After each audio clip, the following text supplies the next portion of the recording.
My wife, let's call her Allison, and my stepdaughter Hannah, have been living with me for the past 3 years.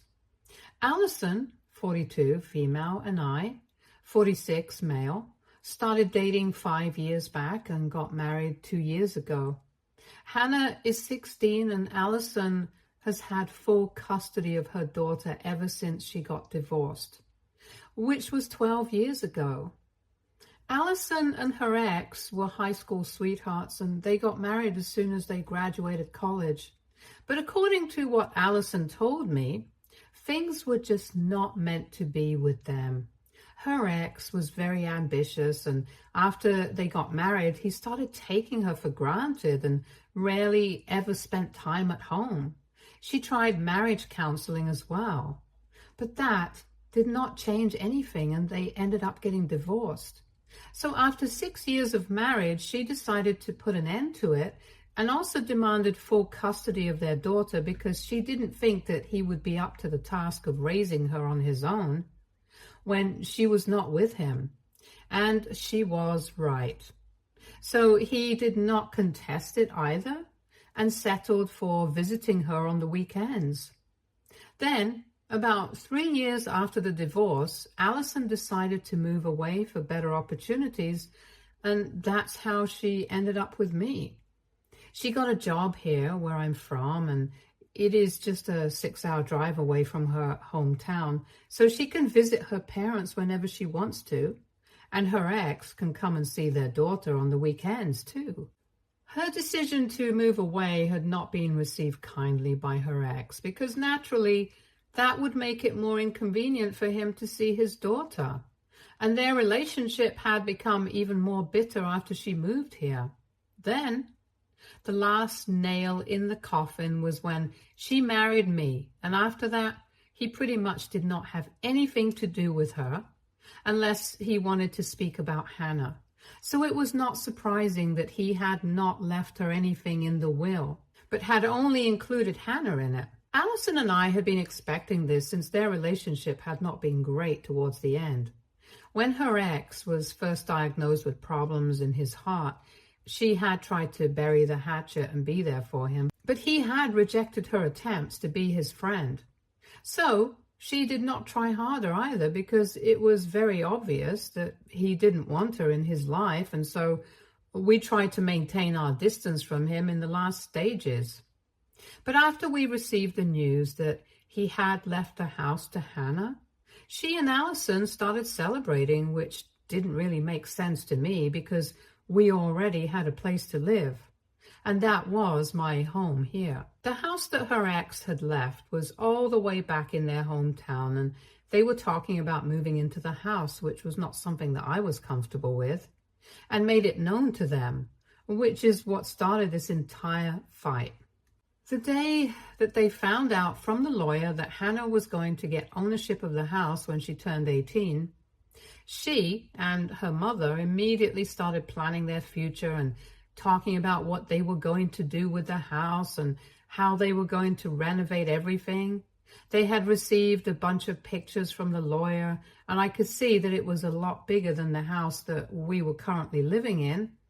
But this house is mine, and my entire life was based here.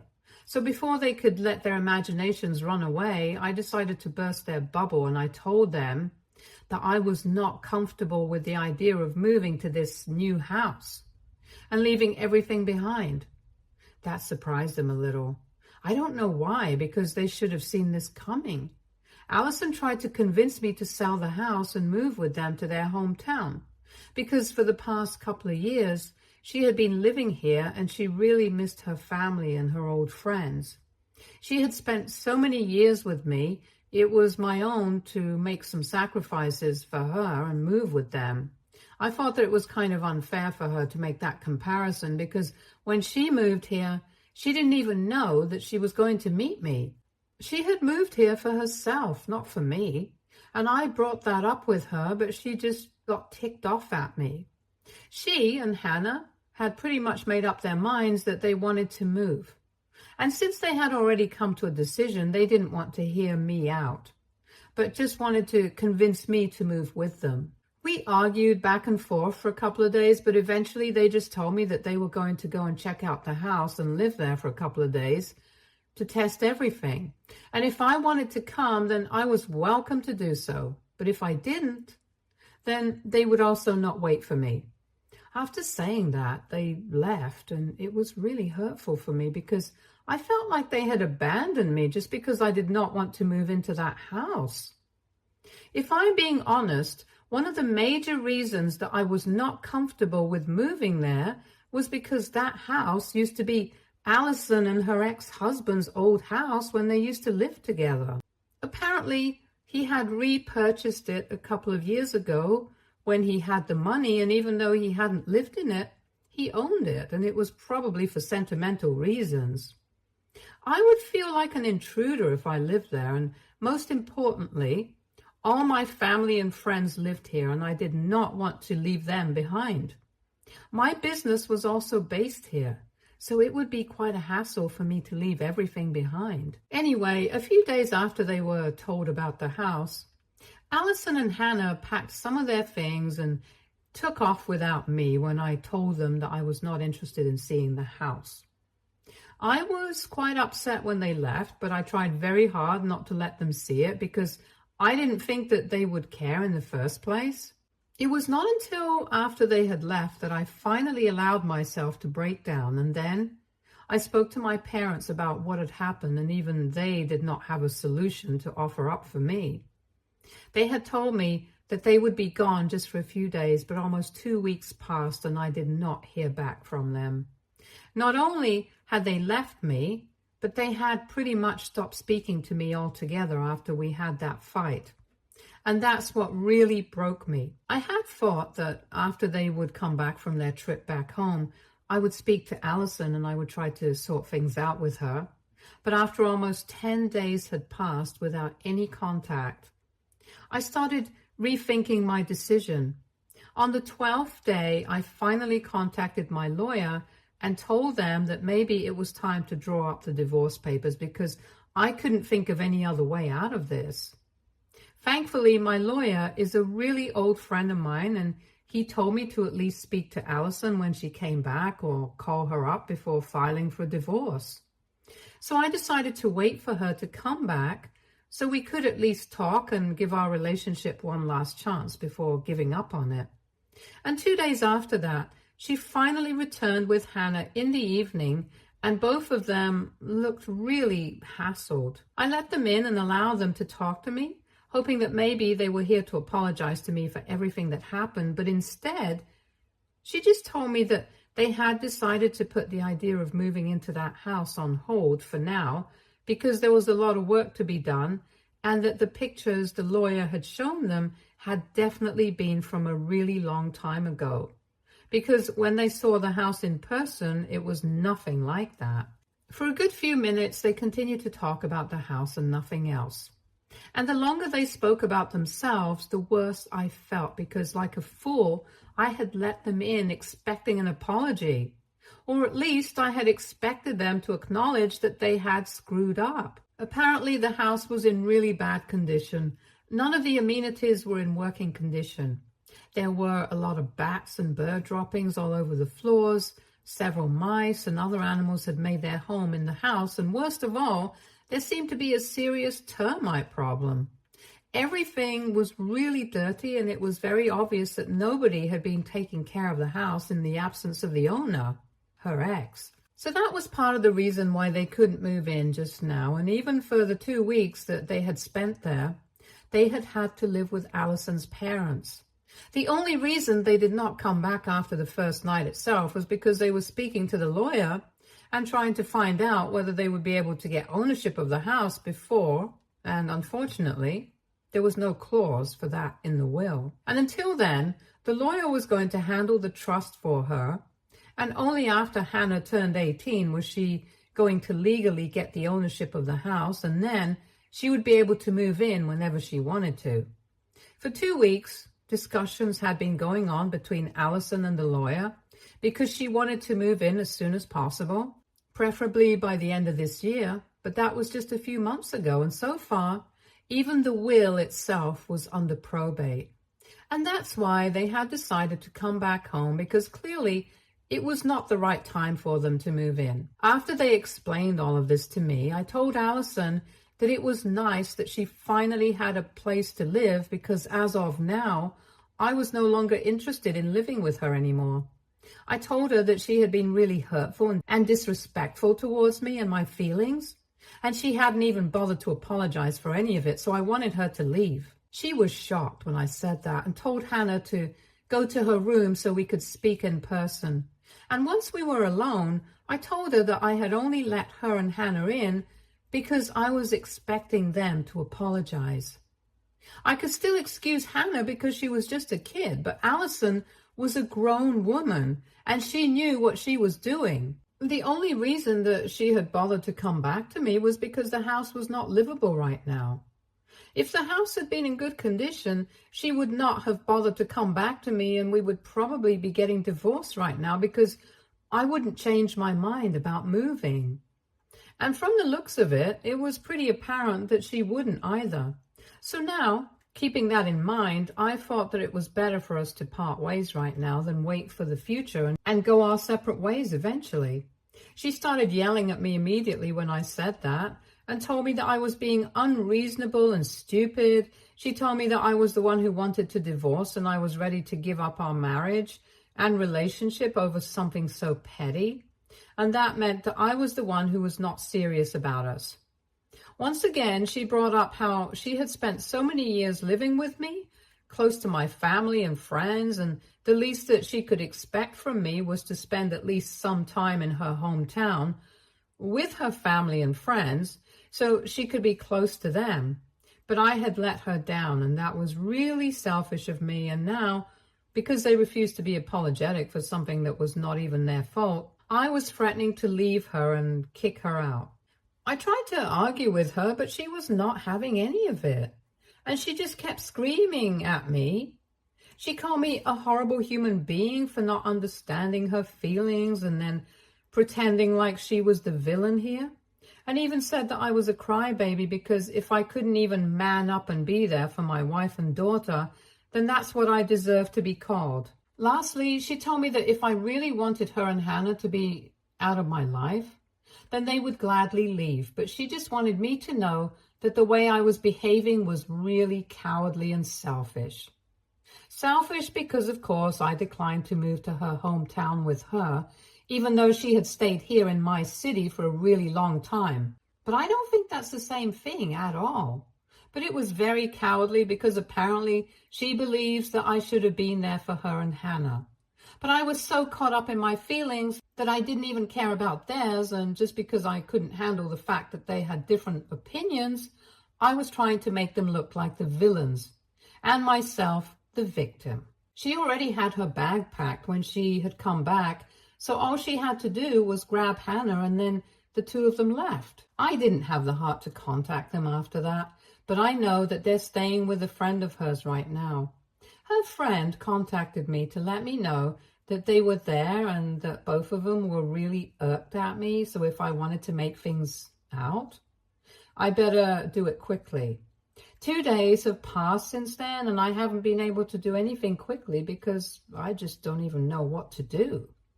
AITA for wanting to leave my wife because she wants to move back to her hometown now? Update 1. Okay, so I went through the comments, and thank you so much to everyone who took the time to leave a comment and give me some advice. After reading these comments, I decided that I was going to take some more time to think about what I really wanted to do. Because whatever I said in my previous post was all true. If the house had been in better condition and they had been able to work something out legally, I don't think that Allison and Hannah would have come back to me. And that's what's really been bugging me. The fact that they wouldn't have come back to me if things had been perfect in another place. I don't want to be a backup option for them, if that makes sense. And obviously, I'm not holding anything against Hannah. She's just a kid. I've watched her grow up for the past couple of years, and she still has a lot of growing up to do. So I'm not mad at her in the slightest.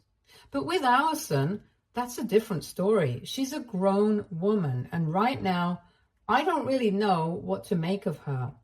She thinks that I'm blaming her and making her out to be the bad guy, but I think that she's doing the same thing to me.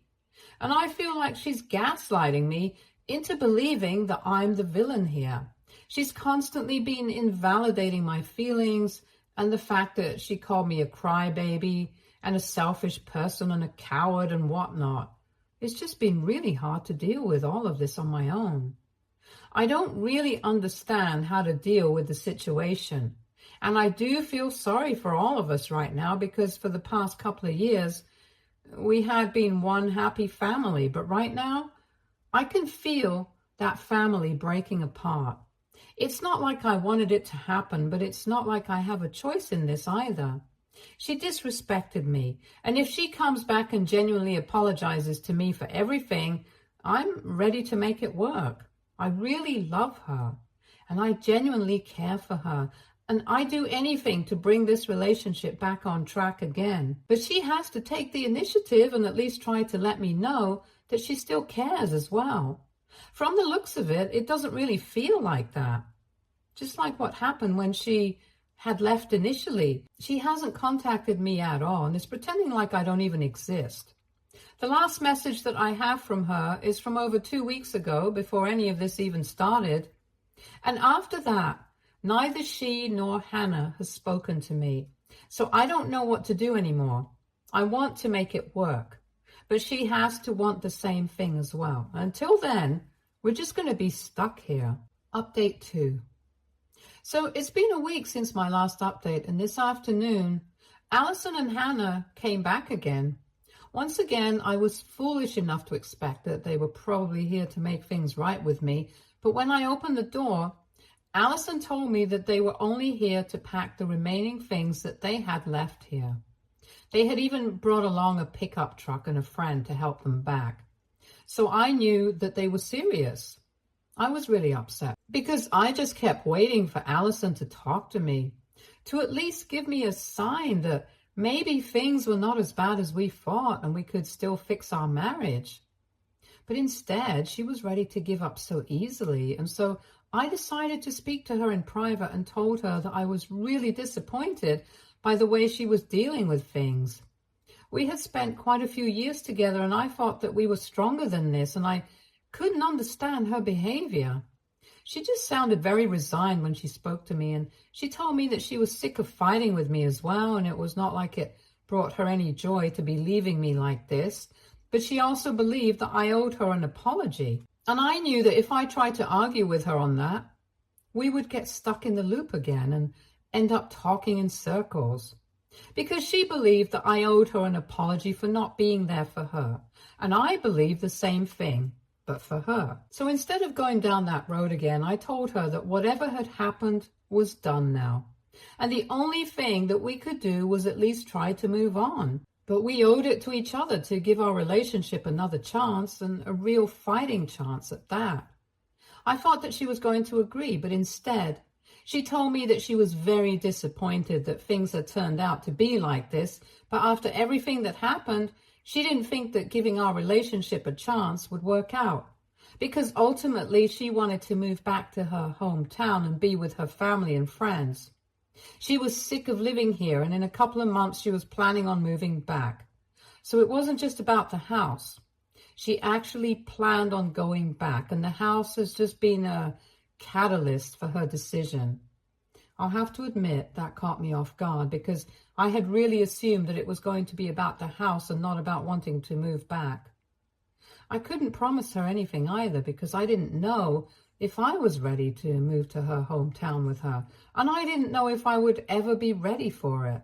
So when she told me that this was a real reason, she hadn't bothered to reach out to me in the past couple of weeks because staying with her parents for those 2 weeks ahead made her feel like she had been missing out on a lot of time with them, and she wanted to be closer to them, and she knew that I wouldn't want to move back with her. She had fought with me. She had ended up trying to hate me, but she couldn't bring herself to do that because she knew that even I had a point. If I'm being honest, I honestly just believe that she wanted to move back because of the house and that it was just a phase. But hearing her confess that she actually wanted to move back because she wanted to be close to everything that she knew, made me feel like maybe I misunderstood her and it was not just a spur of the moment impulsive decision. I honestly believe that we would end up fighting again, but when she spoke to me about it, I really tried to understand where she was coming from. Because I was sick of fighting with her as well, and I didn't think that there was any point in arguing with her again and again. That was just going to hurt both of us. She even asked me if I would be willing to consider moving back with her, and I told her that I would need some time to think about it because so far I had been under the impression that maybe this was something that I could talk her out of doing, but obviously that was not the case. When I said that, she told me that she understood and that I was free to take all the time I needed, but eventually we would have to decide what we wanted to do. Then she returned to packing, and all I could do was just sit quietly and try to process what was going on. Even when she was leaving, she told me that I still had time to think about what I wanted, but she was not going to change her mind. And if I couldn't deal with it, she would be fine with that as well. It was a lot today, and I found myself wishing that I hadn't opened the door to let them in, because otherwise I wouldn't have found out about any of this, and I think being angry at her was much easier than trying to understand and cope with this situation. But anyway, now that I know what's going on for sure, I have to think about what I want, and I have to think about what my priorities are. It's been messing with my head, but I know I'll have to come to a decision eventually, and it's going to be hard no matter what I decide. I'll be the one having to make some sacrifices, and regardless of what I sacrifice, it's still going to hurt me. So needless to say, I'm in a very complicated situation right now. And my position is not easy since I have all my family, my friends, and even my work here. I know that I'm rambling, but I honestly don't know what to make of this situation anymore. Update 3. So after thinking about everything for 3 weeks, I finally reached out to Allison and told her that I would not be moving back to her hometown with her. It was not an easy decision for me by any means, but I had to do what was best for me, and like I said in my last update, all my friends, all my family, and even my work are here, and I can't sacrifice everything. Even if I tried to come back every weekend here, I still couldn't think of a way I could make it work with my business. And I have dedicated quite a bit of my life to building this business from the ground up. I have a lot of employees who are relying on me, so I can't just hand it over to somebody else. I can't sell it to somebody and just move. So with a heavy heart, I had to decide against staying married to Allison because she deserves the freedom to live her life the way she wants to, and so do I. When I told her about my decision after 3 weeks of no contact, she seemed disappointed but did not fight with me. She told me that she understood and she wished me all the best for the future, but she hoped that I would forgive her and understand where she was coming from as well, and I really do. It must not have been easy for her to live away from her family for so long, but the only reason she had left her hometown in the first place was because she wanted to make a life for herself away from everything that she knew, away from her comfort zone. She wanted some independence and freedom, and she had already got that, but now we were both at an age where we wanted comfort. And it was natural for her to want to return to her comfort zone. We spoke about it and decided that we were going to file for divorce on mutual grounds and end this marriage amicably. But before that, we had to think about what we wanted to arrange for Hannah because she had apparently been very upset about having to leave me behind. So far, Allison had told her not to contact her because she was not sure about what I wanted, but now she asked me, and I told her that I would love to have partial custody, or at least visiting rights, because Hannah is somebody that I watched grow up for the past couple of years, and I would really like to have her in my life. With Allison, I can't help the situation right now, but I don't want to let go of Hannah as well, since I'm quite attached to her, and I think of her as my own daughter. I hadn't reached out to her so far because I didn't think it would be appropriate without speaking to Allison first. But now that both of us are on the same page, we are going to think about what to do. And before that, I'm finally going to meet Hannah after a really long time now. Update 4. So, hi, I just came back after meeting Hannah and Allison, and my heart is so full right now. I posted my last update 3 days back, and since then, I had just been trying to focus and to process the fact that I was going to get a divorce and Allison was no longer going to be a part of my life. I thought that I had accepted it, but the more that I thought about it, the more I regretted it. I guess speaking to her about it just made it very real, but I couldn't go back on my word, so I had to just suck it up and prepare myself mentally to see her. But the second I walked into her friend's apartment where she had been staying, I kind of broke down, and so did she. And I realized that this was the reason that we had been staying away from each other. Because we knew that the second we saw each other, we wouldn't be able to hold back. Because no matter how much I wanted to resent her, I couldn't. Because I still loved her. And I guess so does she, because as soon as we saw each other, we ended up crying and hugging each other because it had been so long since we last met one another. She instantly told me that she had made up her mind that she was going to move back to her hometown to be closer to her friends and family and her old life, but now she wasn't so sure anymore. I was so glad to hear it because finally we were on the same page, and she had been there to take the initiative to say it to me. After a lot of tears and hugging and making up, we decided that we were going to put all our plans on hold and just go for marriage counseling. If there was still a chance that we could sort out our differences and make this marriage work, I wanted to take that chance. I'd actually only gone over to meet Hannah, but I'm glad that I was able to sort things out with Allison as well. She is still staying with her friend, but she will be all packed up and ready to move back tomorrow. And I can't wait for her to come back. Hannah obviously is thrilled that we are not separating and have decided to give our marriage a second chance. But of course, we can't overlook the fact that all of this has stemmed from the fact that Allison had been feeling very distanced from her family. And so we have decided that we're going to try and see them every weekend and not once every 2 months. We're not going to make excuses for ourselves, and even though we are really busy with work and stuff, we need to make time for the ones we love. And that's a lesson that we have had to learn the hard way. Anyway, I'm just really happy that we're going to try and make it work because I really love her. And it's very soothing for me to know that it's the same for her as well. Hopefully, counseling is going to make everything better. Stay tuned for more stories from Argo